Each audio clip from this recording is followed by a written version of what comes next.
जय भारत के साथ स्वागत है आप सभी का आपके अपने news channel the CMM news 24/7 पर। तो मॉर्निंग हेडलाइंस और ब्रेकिंग न्यूज में जानेंगे देश और दुनिया की महत्वपूर्ण कुछ चुनिंदा जेन्युइन खबरें। जी हां दोस्तों, आज तारीख हो चुकी है 2 सितंबर 2021 और दिन हो चुका है गुरुवार। तो आज की न्यूज अपडेट में है, सरकार की जनता पर मार, फिर बढ़े गैस सिलेंडर के दाम। वहीं मायावती का डेंगू पर बयान, खिल सकती है हिंदुत्व का कार्ड। बीजेपी पर भी जमकर किया वार। वहीं खबर आ रही है, दिल्ली, एमपी और गुजरात के कई हिस्सों में बारिश हुई है। बारिश से लबालब हो चुके हैं दिल्ली, एमपी और गुजरात के कई हिस्से। वहीं केरल से खबर आ रही है कि केरल में कोरोना थमने का नाम ले रहा है। काफी संक्रमितों का आंकड़ा भी बढ़ रहा है। इसी के साथ जानेंगे सर्राफा बाजार का हाल और भारत के मौसम का पूर्वानुमान।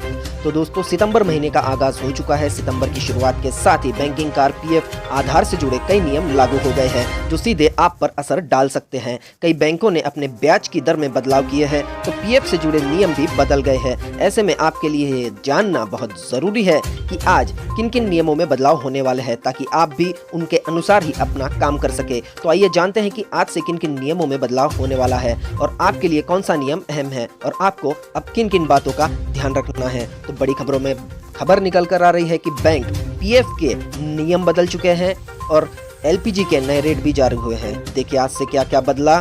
तो कोरोना के बीच गैस सिलेंडर की कीमतें बढ़ती रही है। 31 दिन में तीसरी बार गैस की कीमतें बढ़ी है। कमर्शियल सिलेंडर का दाम भी 75 रुपए बढ़ा है। वही उज्जैन से भी सेम खबर आ रही है। उज्जैन में रसोई गैस सिलेंडर 944.50 रुपए का हुआ। 9 महीनों में 190.50 रुपए के दाम बढ़ाए गए। जी हाँ दोस्तों, हर महीने एलपीजी के नए रेट जारी किए जाते हैं। हाल ही में एलपीजी की रेट में काफी बढ़ोतरी हुई है। देश की सबसे बड़ी सरकारी तेल कंपनी इंडियन ऑयल कॉर्पोरेशन ने बिना सब्सिडी वाले 14.2 किलोग्राम के गैस सिलेंडर की कीमत में 25 रुपए की बढ़ोतरी की है। वहीं 19 किलोग्राम कमर्शियल गैस सिलेंडर के दाम में 75 रुपए का इजाफा हुआ है। अब दिल्ली में 14.2 किलोग्राम का एलपीजी सिलेंडर 854.5 रुपए का हो गया है, जबकि इससे पहले यह 559.50 रुपए पर मिल रहा था।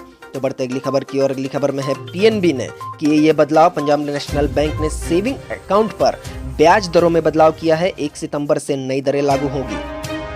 जी दोस्तों, पंजाब नेशनल बैंक की तरफ से भी बदलाव की खबर आ रही है। तो पंजाब नेशनल बैंक ने सेविंग बैंक अकाउंट पर ब्याज दरों में बदलाव किया है।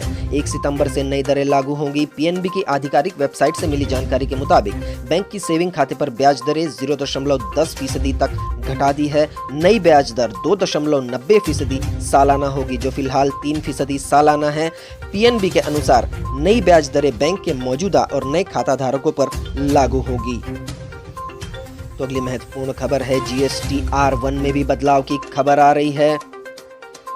तो जीएसटी R1 में बदलाव की खबर है, अगर किसी पंजीकृत कारोबारी ने पिछले 2 महीने के दौरान फॉर्म जीएसटी R3B में रिटर्न नहीं भरा है, तो ऐसे पंजीकृत व्यक्ति को माल या सेवाओं या दोनों की दी गई आपूर्ति का विवरण फॉर्म जीएसटी R1 में दाखिल करने की मंजूरी नहीं मिलेगी। 1 सितंबर से जीएसटी नियम 59(6) अमल में आ जाएगा और जीएसटी-R का इस पर असर पड़ेगा। तो व्यापारियों के लिए ये बड़ी खबर आ रही है। बढ़ते अगली खबर की और। अगली खबर में है, आधार आपको लिंक करना होगा अपने पीएफ से। जी हाँ दोस्तों, अपने पीएफ से आपका आधार भी लिंक करना अब जरूरी हो गया है। ईपीएफओ की ओर से जारी की गई नई जानकारी के अनुसार पीएफ खाता धारकों को अपने खाते को आधार से लिंक करवाना आवश्यक है। इसके लिए 1 सितंबर आखिरी डेट तय की गई थी। ऐसा न करवाने वाले ग्राहकों के खातों में नियोक्ता की ओर से भेजे जाने वाले पैसों में दिक्कत आ सकती है और वो उनके खाते में क्रेडिट नहीं होंगे। यानी 1 सितंबर से अपने यूनिवर्सल अकाउंट नंबर यूएन को आधार से लिंक करना अनिवार्य हो गया है। बढ़ते अगले समाचार की और। अगले समाचार है, कार से रिलेटेड। कार में एयरबैग होना है जरूरी, ये भी नया नियम निकल कर आ रहा है। यह नियम कार में सेफ्टी के लिए दिए जाने वाले एयरबैग्स को लेकर है। दरअसल सरकार ने अब सभी कारों में एयरबैग्स को अनिवार्य कर दिया है। 31 अगस्त के बाद से कोई नई कार खरीदता है तो उस कार में आगे की दोनों सीटों के लिए एयरबैग होना अनिवार्य है। ऐसा न होने पर रजिस्ट्रेशन में भी दिक्कत आ सकती है। तो ये बड़ी खबरें, बड़े बदलाव मैंने आपको बताए हैं। बढ़ते अगली खबर की ओर। अगली खबर में है, चेक पेमेंट को लेकर बदल रहे हैं नियम। जी दोस्तों, चेक पेमेंट को लेकर नियम बदले हैं। 1 सितंबर से कई बैंक पॉजिटिव पे सिस्टम लागू करने जा रहा है। इस सिस्टम के लागू होने के बाद जो लोग 50,000 रुपए से ज़्यादा का चेक दे रहे हैं उनके लिए दिक्कत हो सकती है। ऐसे में बड़े अमाउंट के चेक पर आपको बैंक को अलग से भी जानकारी देनी होगी। एक्सिस बैंक आज से ये नियम लागू करने जा रहा है। तो कई बैंकों ने ये नियम लागू किया है और एक्सिस बैंक ने भी पॉजिटिव पे सिस्टम लागू कर दिया है। बढ़ते अगले समाचार की और अगले समाचार में है हुर्रियत नेता सैयद अली शाह गिलानी का निधन, महबूबा मुफ्ती ने जताया शोक। जम्मू कश्मीर से ये खबर आ रही है तो कश्मीर अलगाववादी नेता सैयद अली शाह गिलानी का बुधवार को लंबी बीमारी के बाद निधन हो गया है। वह 92 साल के थे। 92 साल की उम्र में उनका निधन हुआ। उन्होंने श्रीनगर स्थित अपने आवास पर अंतिम सांस ली। पीपल्स डेमोक्रेटिक पार्टी के अध्यक्ष महबूबा मुफ्ती ने एक ट्वीट में गिलानी के निधन पर शोक जताते हुए संवेदना जाहिर की है। गिलानी ने जम्मू कश्मीर के राजनीति में अलगाववादियों के नेता के रूप में कई सालों तक अपनी उपस्थिति दर्ज कराई और वह ऑल पार्टीज हुर्रियत कॉन्फ्रेंस के अध्यक्ष भी रहे। बढ़ते अगली खबर की और अगली खबर में है जगदानंद सिंह ने तालिबान से की आरएसएस की तुलना, लालू का भी संघी बिहार सरकार पर हमला। यह दोस्तों लालू प्रसाद यादव की पार्टी से जगदानंद सिंह कल भी तालिबान और आरएसएस की तुलना करते नजर आए थे। तो राष्ट्रीय जनता दल के प्रदेश अध्यक्ष जगदानंद सिंह ने विवादित बयान देते हुए राष्ट्रीय स्वयंसेवक संघ यानी आरएसएस की तुलना तालिबान के आतंकवादियों से की है, जो कि महज हद तक सही भी लगती है। जगदानंद सिंह ने अपना एक आपदा प्रकोष्ठ की बैठक में पार्टी कार्यकर्ताओं को संबोधित करते हुए उन्होंने कहा कि तालिबान एक संस्कृति है जो अफगानिस्तान में है। भारत में राष्ट्रीय स्वयंसेवक संघ यानी आरएसएस एक तरह से भारत का तालिबान ही है, जो हमेशा दाढ़ी वाले, चूड़ी बेचने वाले, पंचर बनाने वाले और अल्पसंख्यकों को बेवजह पीटने का काम करती है। उन्होंने कहा कि तालिबान को धार्मिक उन्माद फैलाने के लिए जाना जाता है और भारत में आरएसएस भी यही काम कर रहा है, जो कि 100% सही लगता है जगदानंद सिंह का ये बयान। बढ़ते अगली खबर की और अगली खबर में है विधानसभा चुनाव कराने से पहले जम्मू कश्मीर को पूर्ण राज्य का दर्जा दिया जाए, उमर अब्दुल्ला ने दिया बयान।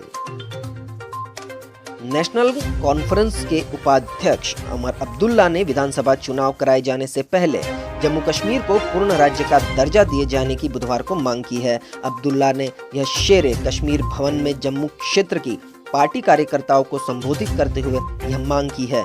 उन्होंने यह भी कहा कि प्रधानमंत्री एवं गृह मंत्री द्वारा किया गया यह वादा है जिसे पूरा किया जाना चाहिए। पूर्व मुख्यमंत्री उमर अब्दुल्ला ने कहा कि नेशनल कॉन्फ्रेंस जम्मू कश्मीर के लिए पूर्ण राज्य के दर्जे के लिए संघर्ष करती रहेगी।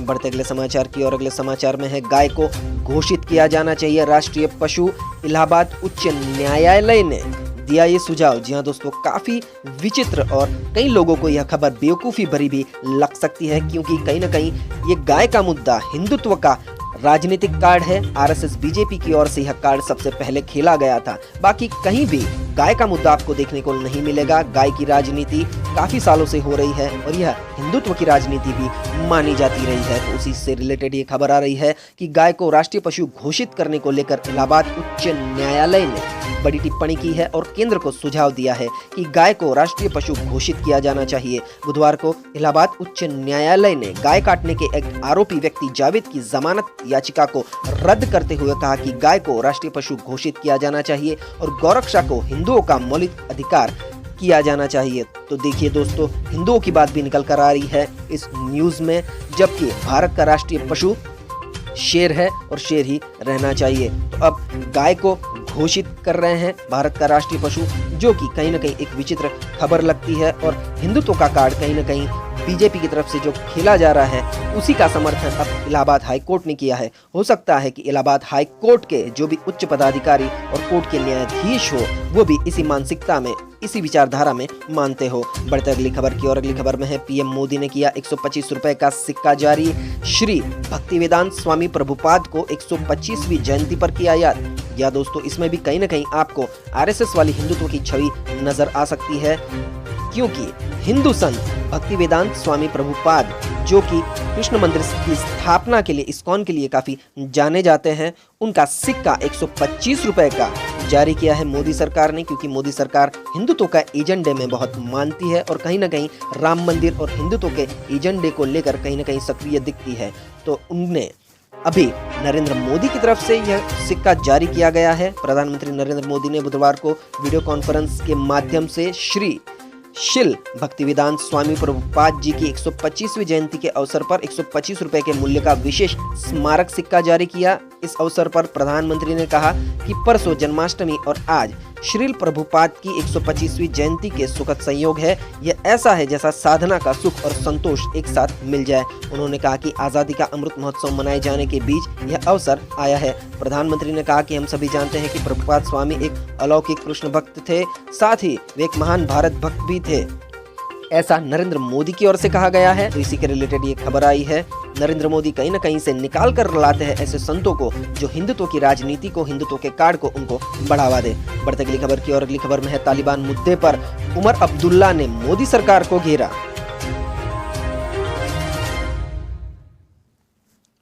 तो कतर में भारत के राजदूत की तालिबान नेता से मुलाकात पर विपक्ष ने अब मोदी सरकार को घेरना शुरू कर दिया है। शिवसेना की राज्यसभा सांसद प्रियंका चतुर्वेदी के बाद अब नेशनल कॉन्फ्रेंस के नेता जम्मू कश्मीर के पूर्व मुख्यमंत्री उमर अब्दुल्ला ने इसे लेकर केंद्र पर हमला बोला है। उन्होंने कहा कि सरकार पहले ये तय करे कि तालिबान आतंकी संगठन है या नहीं। उमर अब्दुल्ला ने केंद्र सरकार से यह स्पष्ट करने को कहा कि क्या वह आतंकी संगठन को, एक आतंकवादी संगठन को, मतलब तालिबान को आतंकवाद की मान्यता देती है या नहीं, मतलब वो आतंकवादी मानते हैं या नहीं। मोदी सरकार पर बहुत ही कड़ा हमला बोला है उमर अब्दुल्ला ने। उन्होंने डायरेक्ट सवाल किया है मोदी सरकार से कि आप यह स्पष्ट करें कि तालिबान को आप आतंकी संगठन मानते हैं या नहीं। उन्होंने ये भी कहा है कि अगर आप आतंकी संगठन मानते हैं तो आप किस नजरिए से तालिबान की सत्ता को मंजूरी देना चाहते हैं या नहीं देना चाहते, इस पर भी अपनी राय स्पष्ट करने को उमर अब्दुल्ला ने कहा है। बढ़ते अगले खबर की और अगली खबर में है रूस जाएगी भारतीय सेना की एक टुकड़ी, बहुराष्ट्रीय सैन्य अभ्यास में लेगी हिस्सा। तो भारतीय सेना की एक टुकड़ी रशिया जाने वाली है दोस्तों, उसी को लेकर यह खबर आई है। भारतीय सेना शुक्रवार से रूस के निज़नी में शुरू होने वाले 2 सप्ताह के बहुराष्ट्रीय सैन्य अभ्यास में भाग लेगी, जिसका उद्देश्य आतंकवाद विरोधी सहयोग को बढ़ावा देना है। अधिकारियों ने कहा कि 12 से अधिक देश जपड़ अभ्यास में हिस्सा लेंगे, जो मुख्य रूप से आतंकवाद विरोधी अभियानों पर केंद्रित होगा। चीन और पाकिस्तान के भी पर्यवेक्षकों को इसके रूप में अभ्यास में भाग लेने की उम्मीद है। रक्षा मंत्रालय ने कहा कि भारतीय सेना के 200 जवानों की एक टुकड़ी 3 से 16 सितंबर तक होने वाले अभ्यास में भाग लेगी। उसने कहा कि इस अभ्यास के जरिए मुख्य रूप से आतंकवादियों के खिलाफ अभियानों पर ध्यान केंद्रित करना भारत की तरफ से रहेगा। इसी बीच भारतीय और कज़ाक सेना ने बुधवार को 13 दिवसीय सैन्य अभ्यास भी शुरू किया था। बढ़ते अगले समाचार की और अगले समाचार में है अखिलेश यादव ने कहा बीजेपी गुमराह करती है और उससे बड़ा झूठ कोई नहीं बोल सकता। जी दोस्तों, अखिलेश यादव ने यह हमला किया है बीजेपी पर। समाजवादी पार्टी के अध्यक्ष अखिलेश यादव ने बुधवार को आरोप लगाया कि भारतीय जनता पार्टी गुमराह करती है और उससे बड़ा झूठ कोई नहीं बोल सकता है। उत्तर प्रदेश के पूर्व मुख्यमंत्री अखिलेश ने कहा कि भाजपा राज में सबसे बुरी तरह परेशान है जनता और जनता से जो भी वादे किए गए 4.5 साल हो गए, कोई वादा पूरा नहीं हुआ। यादव बुधवार को हरदोई में समाजवादी पार्टी के नेता राजपाल कश्यप के पिता सियाराम कश्यप की 13वीं संस्कार में शामिल होने आए थे। उधर ही उन्होंने ये बयान दिया कि बीजेपी पब्लिक को गुमराह करती है और बीजेपी से झूठी बड़ी कोई पार्टी नहीं है। बढ़ते अगली खबर की और अगली खबर में है मुख्यमंत्री ममता बनर्जी ने बैंकों के कामकाज का समय बढ़ाने का किया ऐलान। अब शाम 5 बजे तक मिलेगी बैंकिंग सेवाएं। जी दोस्तों, बंगाल की मुख्यमंत्री ममता बनर्जी ने बुधवार को बैंकों के कामकाज का समय बढ़ाने का ऐलान किया। उन्होंने कहा कि अब शाम 5 बजे तक बैंकों की सेवाएं ग्राहकों को मिलेगी। ममता ने कहा कि राज्य में बैंकों के कामकाज का समय बढ़ाया जा रहा है। बढ़ते अगली खबर की और अगली खबर है मायावती से रिलेटेड। बीजेपी का हथियार बीजेपी पर ही यूज करने की रणनीति में मायावती, बीएसपी भी खेल सकती है हिंदुत्व का कार्ड। जी हाँ दोस्तों, उत्तर प्रदेश में होने वाले विधानसभा चुनाव को लेकर राजनीतिक दल अपने सामाजिक समीकरण दुरुस्त करने में लगे हैं। ऐसे में बहुजन समाज पार्टी बीजेपी की तर्ज पर हिंदुत्व की राह पर चलती दिखाई दे रही है। इसकी बानगी यूपी के पूर्व मुख्यमंत्री रहे कल्याण सिंह की श्रद्धांजलि सभा में देखने को मिली है, जिसमें पार्टी के महासचिव सतीश चंद्र मिश्रा पहुंचे और भाषण में कल्याण सिंह को अपनी बात पर अटल रहने वाला नेता बताया और काफी तारीफ भी की। यह कोई पहला वाकया नहीं है, ऐसे उदाहरण है जिसमें बीएसपी का झुकाव अब हिंदुत्व की ओर होता दिखाई दे रहा है। अगली खबर भी मायावती से रिलेटेड है। मायावती ने कहा, डेंगू बुखार से बच्चों की हो रही मौत की खबर बेहद है दुखद। तो मायावती इस दिनों काफी चर्चा में है। बहुजन समाज पार्टी की प्रमुख नेता मायावती ने बुधवार को कहा कि कोरोना प्रकोप के सदमे में एवं हताशा से अभी प्रदेश उभरा भी नहीं है कि बाढ़ की समस्या के साथ साथ डेंगू बुखार के कारण बच्चों की हो रही मौत की खबर अति दुखद और चिंतनीय है, जिसके प्रति सरकार की गंभीरता जरूरी है। मायावती ने उत्तर प्रदेश के लगभग 10 मंडलों के वरिष्ठ एवं जिम्मेदार पदाधिकारियों के साथ अहम बैठक का सिलसिला सोमवार को भी जारी रखते हुए पार्टी संगठन के सभी स्तर के कमेटियों में भी खासकर पोलिंग बूथ कमेटियों को युद्ध स्तर पर तैयारी करने व आगामी विधानसभा चुनाव के मद्देनजर सजग रहने के निर्देश भी दिए हैं। तो अगली खबर भी बीजेपी और मायावती से रिलेटेड ही है। मायावती का बड़ा बयान, कहा बीजेपी के हाथ से सत्ता जाती हुई दिख रही है। जी दोस्तों, काफी चर्चा में है इन दिनों मायावती। बहुजन समाज पार्टी के राष्ट्रीय अध्यक्ष मायावती ने मंगलवार को भारतीय जनता पार्टी पर जमकर निशाना साधा है भारतीय जनता पार्टी की ओर और मायावती ने कहा कि भारतीय जनता पार्टी के हाथ से अब सत्ता जाती हुई दिख रही है। उन्होंने मंगलवार को कई जिलों के मुख्य सेक्टर प्रभारियों, जिला सेक्टर प्रभारियों के साथ विधानसभा चुनाव की तैयारियों को लेकर बैठक की। मायावती ने संगठन खासकर पोलिंग बूथ कमेटियों के कार्यालयों और उनकी तैयारियों आदि की समीक्षा की और बचे हुए कामों को युद्ध स्तर पर 1 से 1.5 माह में पूरे करने के आदेश दिए हैं। बढ़ते अगली खबर की और अगली खबर में है आतंकी संगठन अलकायदा ने तालिबान को दी बधाई, कश्मीर का किया जिक्र।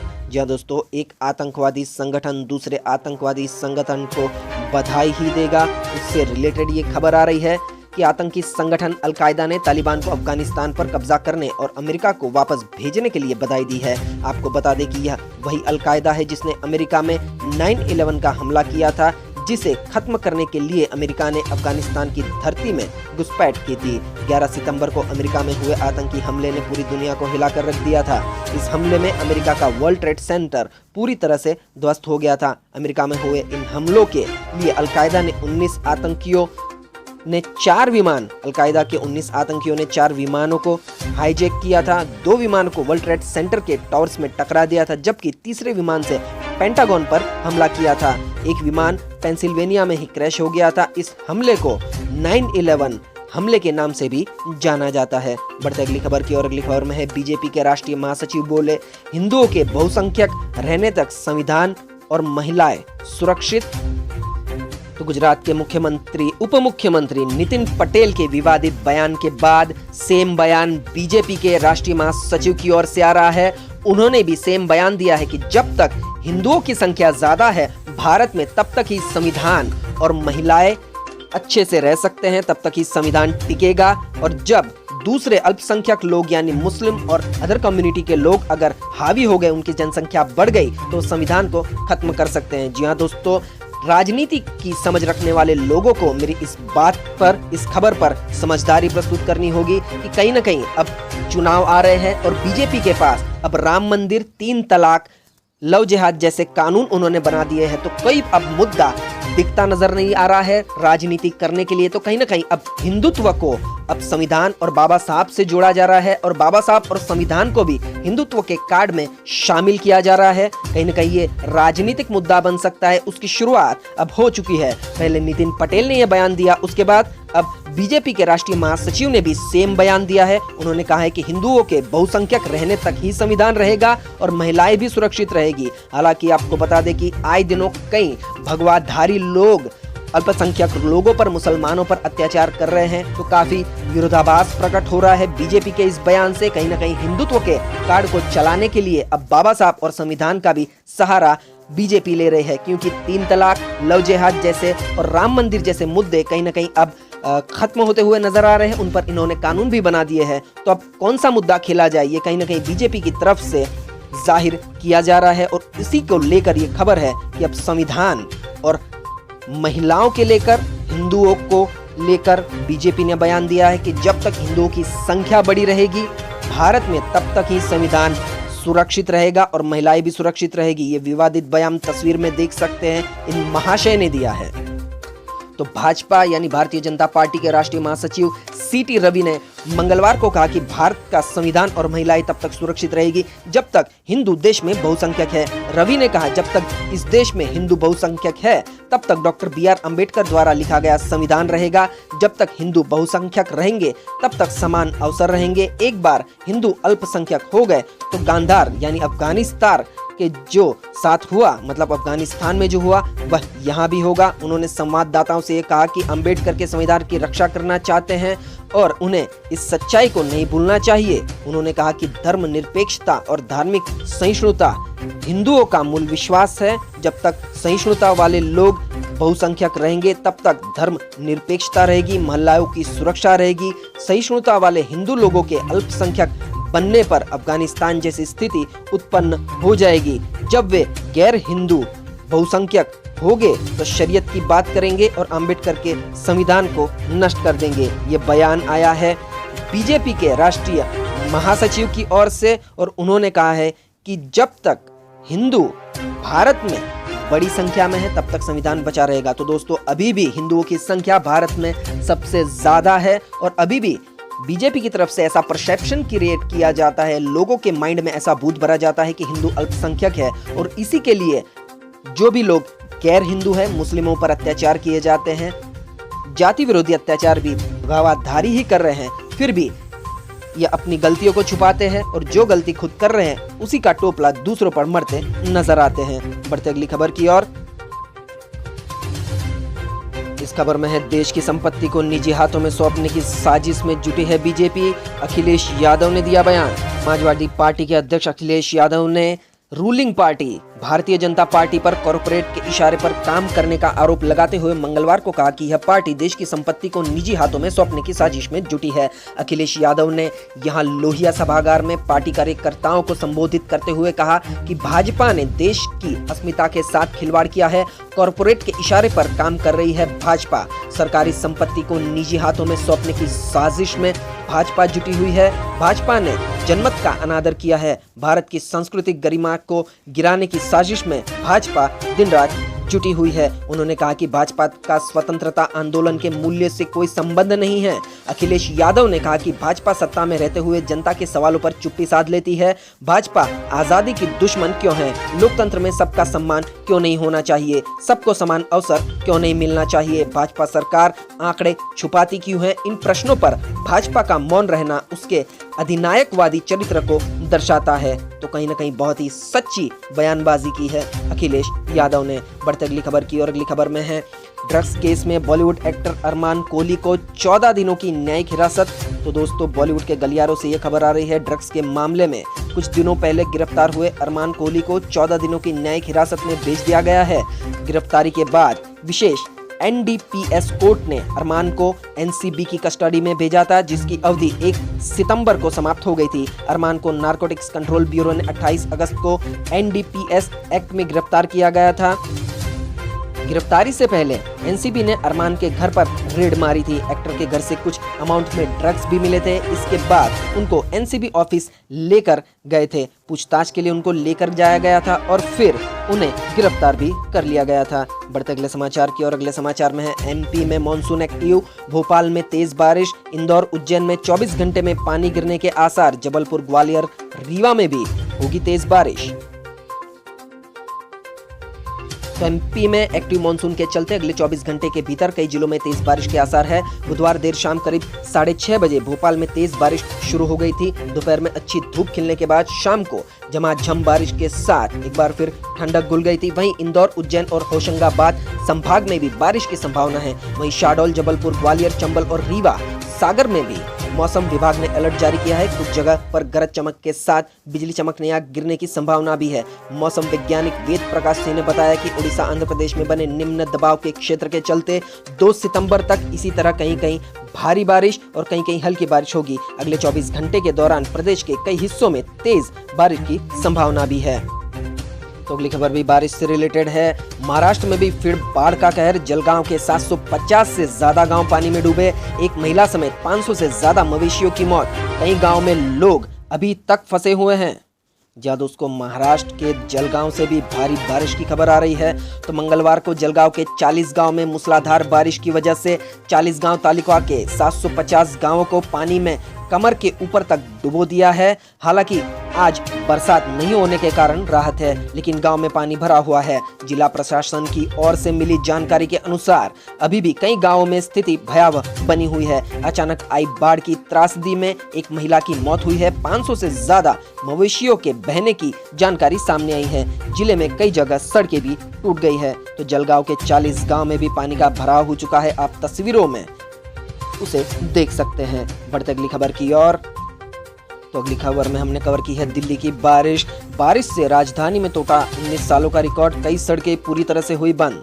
जी हाँ दोस्तों, दिल्ली सरकार के दावों के बीच दिल्ली सरकार फिर पानी हो गई है। दिल्ली की सड़कें तालाब में तब्दील हो गई है। सड़कों पर जल भराव के कारण दिल्ली वालों को करना पड़ा है कई दिक्कतों का सामना। कई जगहों पर भयंकर जाम और परेशानी का सामना भी करना पड़ा है। बरसात के कारण ऑफिस और स्कूल खुलने के कारण स्कूल जाने वाले छात्रों को भी परेशानी उठानी पड़ी है। दिल्ली में पिछले 24 घंटों में रिकॉर्ड तोड़ 112 mm से अधिक पानी बरसने के कारण दिल्ली जलमग्न होने से अस्त व्यस्त हो गई है। कई इलाकों में घुटनों तक पानी भर गया है। वहीं दिल्ली के मिंटो ब्रिज, प्रताप नगर, आजाद मार्केट, सबवे अंडरपास में पानी भर जाने के कारण यातायात पुलिस ने मार्ग बंद कर दिए हैं।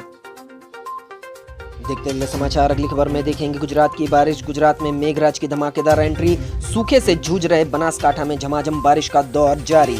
यात्राधाम अंबाजी में 6 इंच बारिश से जनजीवन अस्त व्यस्त। जहां दोस्तों तस्वीरों में आप देख सकते हैं काफी पानी भर चुका है। तो गुजरात में रविवार से सौराष्ट्र और उत्तर गुजरात में बारिश का दौर जारी है। सोमवार को वलसाड़ जिले की उमरगाम तहसील में 10 इंच बारिश से बाढ़ जैसे हालात बन गए थे। वहीं मंगलवार को बनासकांठा जिले में भारी बारिश से जनजीवन अस्त व्यस्त हो गया था। पानी का बहाव इतना तेज था कि अंबाजी सड़क पर खड़ी बाइकें तक बहने लगी, जिन्हें लोग पकड़ने की मशक्कत करते तस्वीरों में आपको नजर आ रहे हैं। वही बात करें बनासकांठा जिले के 14 तहसीलों में पिछले 24 घंटे से जोरदार बारिश जारी है। अमीरगढ़ में 1, कंकराज में 18, डीसा में 44, थराद में 7, दांता में 21, दांतीवाड़ा में 17, दियोदर में 3, धानेरा में 15 और पालनपुर में 19, भाबर में 33, वडगाम में 31, वाव में 2 और झुईगाम में 21 मिलीमीटर बारिश गुजरात में दर्ज की गई है। बढ़ते अगली खबर की ओर। तो अगली खबर है राजस्थान की बारिश से रिलेटेड। राजस्थान में 11 सितंबर तक मॉनसून एक्टिव। सीकर अलवर में 4 इंच से ज्यादा पानी गिरा। गुजरात में बने सिस्टम से सिरोही जालौर में होगी अच्छी बारिश। कोटा संभाग में भी अलर्ट जारी किया गया है। तो राजस्थान में मॉनसून के एक्टिव होने के बाद दूसरे दिन भी प्रदेश के कई शहरों में बारिश हुई है। प्रदेश में सीकर, चूरू, झुंझुनू, जयपुर समेत कई जिलों में भारी बारिश हुई है। पिछले 24 घंटे के दौरान सीकर अलवर में 100 mm यानी 4 इंच बारिश होने से कई इलाकों में जलमग्न हो गए हैं। कई इलाके जयपुर में मौसम विभाग की माने तो बारिश का ये दौर सितंबर के पहले 10 दिन तक चल सकता है और जयपुर में बुधवार दोपहर 12 बजे के बाद कुछ इलाकों में हल्की बारिश हुई है। तो मौसम विज्ञान ने अगले 10 दिनों तक बारिश का अलर्ट भी जारी किया है। बढ़ते अगली खबर की ओर। तो अगली खबर में है सर्राफा बाजार का हाल। तो राष्ट्रीय राजधानी के सर्राफा बाजार में बुधवार को सोना 6 रुपए की मामूली गिरावट के साथ 46,123 रुपए प्रति 10 ग्राम पर रह गया। HDFC सिक्योरिटीज की माने तो इससे पिछले कारोबारी सत्र में सोना 46,129 रुपए प्रति 10 ग्राम पर बंद हुआ था। बात करें चांदी की तो चांदी की कीमत भी इस दौरान 515 रुपए घटकर 61,821 रुपए प्रति किलोग्राम हो गई। पिछले कारोबारी सत्र में चांदी 62,336 रुपए प्रति किलोग्राम पर बंद हुई थी। अब जानते हैं पूरे भारत के मौसम का पूर्वानुमान। तो अगले 24 घंटों के दौरान मध्य महाराष्ट्र, उत्तरी कोंकण, गोवा, गुजरात, दक्षिण और दक्षिण पूर्व राजस्थान, उप हिमालय, पश्चिम बंगाल, सिक्किम, असम के कुछ हिस्सों में, अंडमान निकोबार द्वीप समूह और तेलंगाना और आंध्र प्रदेश के कुछ हिस्सों में हल्की से मध्यम बारिश के साथ कुछ स्थानों पर भारी बारिश हो सकती है। पूर्वोत्तर भारत के बाकी हिस्सों, उत्तर प्रदेश, झारखंड, छत्तीसगढ़, मध्य प्रदेश, तमिलनाडु, आंतरिक कर्नाटक, केरल और दक्षिण कोंकण और गोवा, दिल्ली और NCR, उत्तराखंड के कुछ हिस्सों में हल्की से मध्यम बारिश के साथ 1-2 स्थानों पर कुछ देर के लिए भारी बारिश हो सकती है। स्काईमेट वेदर की माने तो जम्मू कश्मीर, लद्दाख, उत्तर पश्चिम और पश्चिम राजस्थान और लक्षद्वीप में हल्की से भारी बारिश संभव है। तो इसी के साथ मॉर्निंग हेडलाइंस और देश और दुनिया की महत्वपूर्ण चुनिंदा खबरें यहीं समाप्त होती है। वीडियो को पूरा देखने के लिए आप सभी का बहुत बहुत धन्यवाद। देश और दुनिया की खबरों के लिए सब्सक्राइब कीजिए द CMM न्यूज़ 24/7 को और बेल आइकन को भी प्रेस कर दीजिए ताकि हर रोज़ की देश और दुनिया की बड़ी खबरें सबसे पहले आपके मोबाइल पर मिल जाए। तो मिलते हैं अगले न्यूज़ अपडेट के साथ। आप सभी का दिन खुशनुमा रहे। Thank you, take care, good bye, जय भारत।